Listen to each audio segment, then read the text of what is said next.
This might sound a little bit silly, but stick with me, bear with me, let me explain exactly what I mean.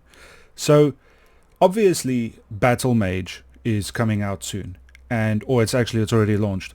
You know, the new Battlemage cards from Intel, the B580 and whatever else is coming out from Intel. And this has got me thinking because Battlemage has taken the market by storm in terms of the value segment of the market, and people like LTT have really praised it and praised Intel for their efforts in in developing Battlemage. And obviously I agree, but it had me thinking that to really compete with what Intel are doing, Nvidia and AMD need to do something similar, something of their own, something that they haven't done in years, to be honest. Now, again, this is going to sound a little bit silly, but I recently made a video on the 1650 Ti, or 1650 and 1660 Ti, and that got me thinking, why don't Nvidia do that again? But this time, they would sort of do it alongside the fifth generation. Now, look, this video is pure pure ideas, pure daydreaming. It's this is just a chat. I'm not announcing anything. I'm just spitballing from my perspective. If Nvidia were to do this, the budget segment of the market might praise them for it. Now, again, this is going to sound silly, but I sort of had this idea and I want to see it through. So if you'd let me, let's talk about it. I've made a little chart to explain what I mean. So I'm going to open that up and then I'll just share my ideas with you. Don't laugh at me. I've made myself smaller and put myself in the corner of the screen where I won't be hiding any of the text with the little camera box. So this is sort of what I'm talking about. Now, like I said, don't laugh. So when the 1650 came out and the 1660 came out and later on the 1630 came out, those cards they represented a big value for the budget segment of the market. And so I thought to myself, why not do it again? Now, obviously, if they were to do something like this, it wouldn't probably be these specs. And I've not actually added everything. I'm not going to talk about core speeds or memory speeds or, you know, I'm not going to go into super details on this. I'm just going to do sort of like an overview of what I think would be great for the value segment of the market. And starting out, I think something like these cards would do really well, especially if you made them budget RTX cards, with the beginning one, the cheapest one, being a 5630. Then you have a 5650, which would be this generation's equivalent of a 1650, and then you would have a 5660, of course the 1660, and then in this generation you would have a 5680 Ti, which would be equivalent to the last gen 1660 Ti.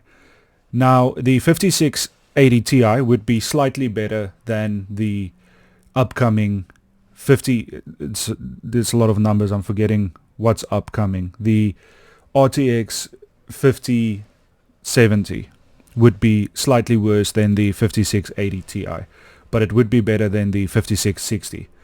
So in terms of the value that this represents, on the ultra budget side, you would have the 5630. Now, it is still Nvidia. They're not going to be able to match a $200 to $250 price point, but I think even at the 2025 ultra value segment of the market, something like a 5630 would do really well, even if it only had 8 gigs of VRAM, which is the minimum going into next year, 25 RTX cores, which is it's not bad. It's in the Intel range of RTX cores. A 75 watt TDP, no power connectors, which means that this would be the sort of card that you would use in media systems and console equivalent gaming PCs. And this card would offer similar value to the B50, what was it called, the Battlemage cards, the B580. So, and then it would retail for a price of around $300. That's sort of what I think would be realistic for a card like this. As I'm doing this, I'm realizing that this whole thing is silly because Nvidia would never do this. But like I said before, I am daydreaming, and it's just fun to imagine something like this. So moving on, the RTX 5650, which would be next year's generation of 1650. This would have 10 gigs of VRAM, which is right in the midsection of VRAM now. It's enough to turn up the textures in 2025, but not add the highest resolutions and not with, as called HD textures. This would have 30 RTX cores, which is a respectable amount, and it would be able to do relatively good medium settings ray tracing. It would have a 100 watt TDP and a 8-pin power connector, which would be something like a 500 watt power supply. This would retail for about $400 in my made up world, which I think if this something like this were ever to happen, this would be the card that probably sells the best because it's relatively affordable in terms of what Nvidia asks for cards now. These prices are maybe a little bit silly, but it's just, I'm just playing around with what I think they would probably ask. It might, if it were a little bit cheaper, that would be amazing.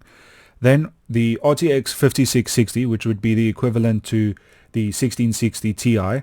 I just mean not equivalent in performance, but equivalent in number, in sort of placement. This one would have 12 gigs of VRAM. They would all have GDDR7 VRAM, which is next year's standard for Nvidia. 40 RTX cores, or RT cores, I shouldn't say RTX cores, which is a good amount. You should be able to play most games at high ray tracing with that amount of ray tracing cores.